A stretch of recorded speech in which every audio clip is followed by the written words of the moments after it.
we are pencils down, pens down at this current market environment that we're at today.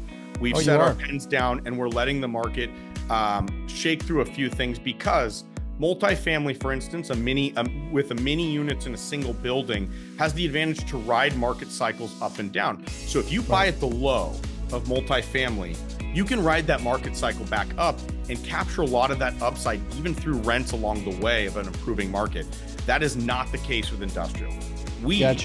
Part of our buying criteria is single tenant, triple net. Oh, really? Correct. Single tenant. So you won't divide one of these buildings in half and have multiple tenants. Well, I was just going to say triple net, guys, means that they pay for everything, the taxes, the common area maintenance, the insurance, everything. You know, bottom line is that your tenant is paying everything, bottom line.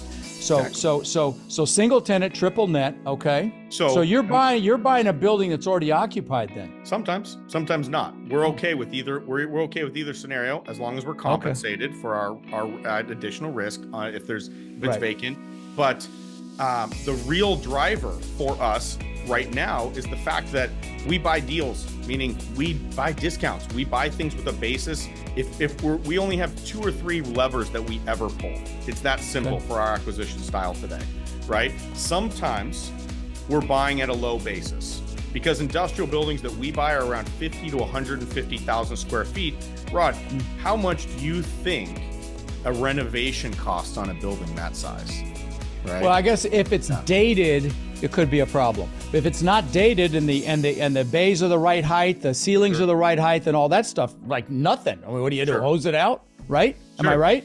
Yeah, but usually these are hard uses, so they're banging stuff up with their big trucks, they're beating things, and that's fine. That's part of business, right? On our side, though, some of these renovations can be millions of dollars, right? Oh, you do have big renovations, so I thought you wouldn't. Oh yeah. Oh, you do. Yeah. What the hell would you be renovating in a 100,000 square foot building? So I'll tell you an extreme example. We've redone power for a building, right? That took us several $1 million just for that, and 5 years. Okay.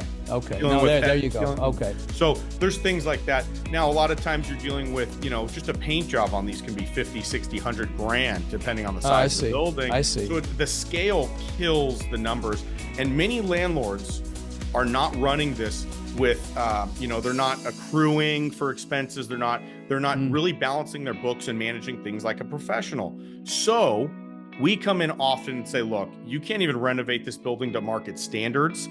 We will buy this at a discount because you don't even have the money to renovate this. Not a lot of people have $3 million just sitting in an account for one building, just to get money, just to release to get their income back. So that's one entry point that we buy it at. The second is we work very often with businesses that maybe towards the tail end of their business cycle that say, look, we still like the business, but we know that this building can be sold for a big profit. So we'll sell it at a discount to market, but you have to give us 5 years of favorable rent. Yeah, I was thinking self-storage model where you just hose the thing out and you're done. But So let me ask you this. Do you find that you're very often doing like that electrical job? Was that a tenant finish type of a relationship where you had the tenant that needed that beefed up electrical, and please correct. Describe that. That was correct. Okay. Yeah, it's a high energy use manufacturing. Gotcha. It was a niche of a niche, but they were paying significantly higher than market rent. So there was an offset that made it all worth it. You really have to trust your tenant. You have to trust the credit and all that. But here's the biggest issue is that in a market cycle with highs and lows, like any market cycle in real estate, if you buy too early in industrial, it's the same as being dead wrong, because you have a 5-year lease. And if you lease early to somewhat of a market peak on a higher end, you're stuck with below market rents for 5 years. Wow. So that's why we love industrial dearly. We think there's a 20-year plan for industrial that's rock solid.